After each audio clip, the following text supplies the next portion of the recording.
In a world obsessed with remakes, reboots, and reimaginings, we present to you another one. Get ready for a cinematic experience, so, well, let's just say it's an experience, as we delve into the 2008 reimagining of the classic 1951 sci-fi parable, The Day the Earth Stood Still. Because apparently, the original wasn't preachy enough. Buckle up, folks, because this is The Day the Earth Stood Still, starring Keanu Reeves, a movie that asks the profound question, what if aliens were really into environmentalism? So, you've got your basic setup. Mysterious object hurtles towards Earth. Global panic ensues. And out pops Keanu Reeves. Or more accurately, Klaatu, an alien visitor disguised as the most stoic, emotionally constipated human ever. I mean, we're talking about a guy who makes rocks look lively. He's accompanied by Gort, a giant robot. Or in this updated version, a nanite swarm that can morph into pretty much anything. Because why have a cool, clunky robot when you can have a vaguely defined CGI blob? Progress.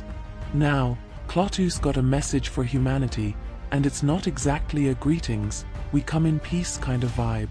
Nope, this alien's got some serious grievances. Apparently, we humans are messing up the planet, and if we don't change our ways, well, Earth's gonna get a cosmic spanking. Think of it as an intergalactic intervention, only instead of rehab, they're threatening planetary annihilation. Subtle, right? Enter Jennifer Connelly as Helen Benson, a scientist who, for some inexplicable reason, becomes Klaatu's handler? Confidant? Hostage? It's never quite clear. She's basically tasked with explaining human behavior to an alien who clearly hasn't watched enough reality TV. Good luck with that, Helen. You're going to need a lot of patience, a strong drink, and maybe a therapist on speed dial. The film tries to frame Helen as this brilliant scientist, but her actions often defy logic. She's constantly making questionable decisions, like trusting a potentially hostile alien who just threatened to wipe out humanity. I mean, sure, he's got those piercing blue eyes and that brooding intensity, but come on. This is the fate of the planet we're talking about. And then there's Jacob, Helen's stepson, played by, well, he's played by a kid. A kid who's somehow both annoying and endearing at the same time. He's suspicious of Klaatu, naturally, because what kid wouldn't be? But he also manages to be the voice of reason on several occasions, which is kind of sad when you think about it.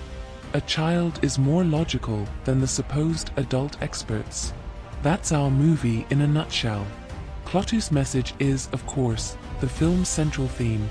Humans are destroying the environment, and we need to change our ways before it's too late. It's a message that's certainly relevant, but the film delivers it with the subtlety of a sledgehammer. It's like the movie is screaming at you, we're killing the planet. Do you get it? We're killing the planet. Okay, movie, we get it. You can stop now. The special effects are, well, they're there. Gort, in his nanite form, can do some pretty cool things.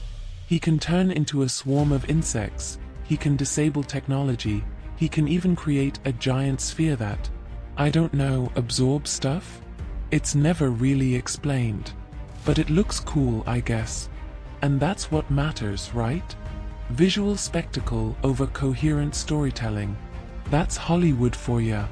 The film also tries to inject some suspense by having the military chase after Klaatu and Helen. Because, naturally, the government's first response to an alien visitor is to shoot first and ask questions later. It's a classic trope, but it feels particularly cliched here.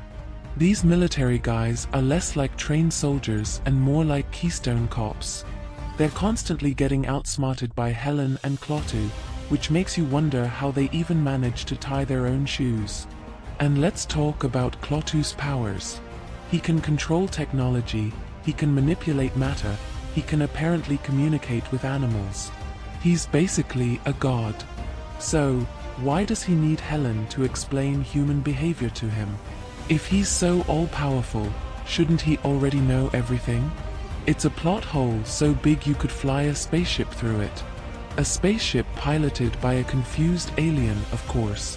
The climax of the film involves Klaatu unleashing Gort's, whatever it is, on the world. It's supposed to be a demonstration of his power, a warning to humanity.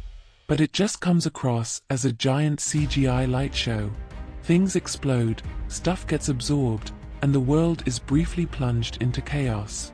And then, it just stops.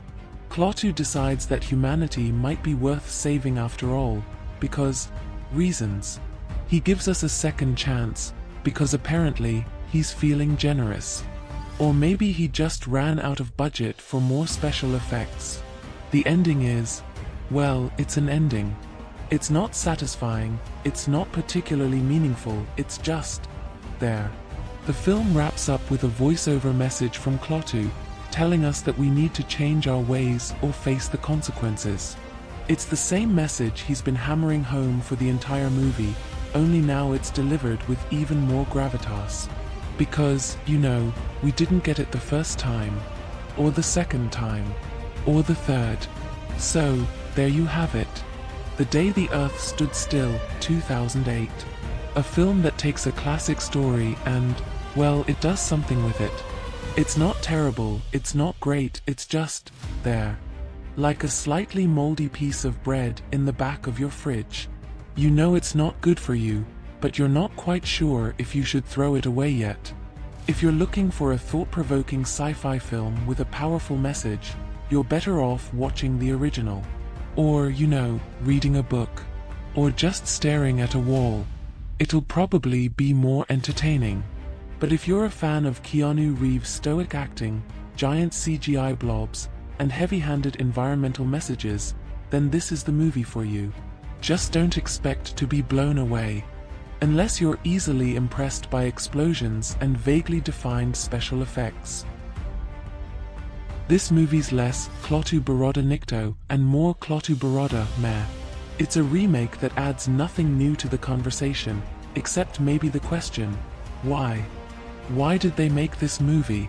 Why did they cast Keanu Reeves as an alien?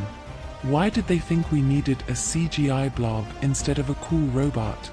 These are the questions that will haunt you long after the credits have rolled.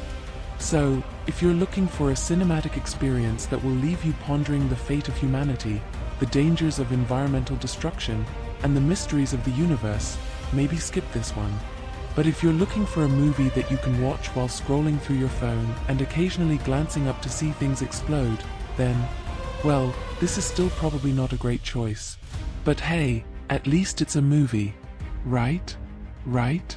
And finally, a special shout out to the marketing team for this film, who somehow convinced audiences that this was going to be a deep and meaningful cinematic experience. You guys are the real magicians. You managed to sell a movie about a Keanu Reeves lookalike telling us to recycle as a must-see blockbuster. Bravo! You deserve a raise. Or maybe just a long vacation. You've earned it. So, there you have it. The Day the Earth Stood Still, 2008. A movie that proves that even Keanu Reeves can't save a film from its own. Well, you know, just watch the original. Or don't. It's your life. Just don't blame us if you regret it. You've been warned.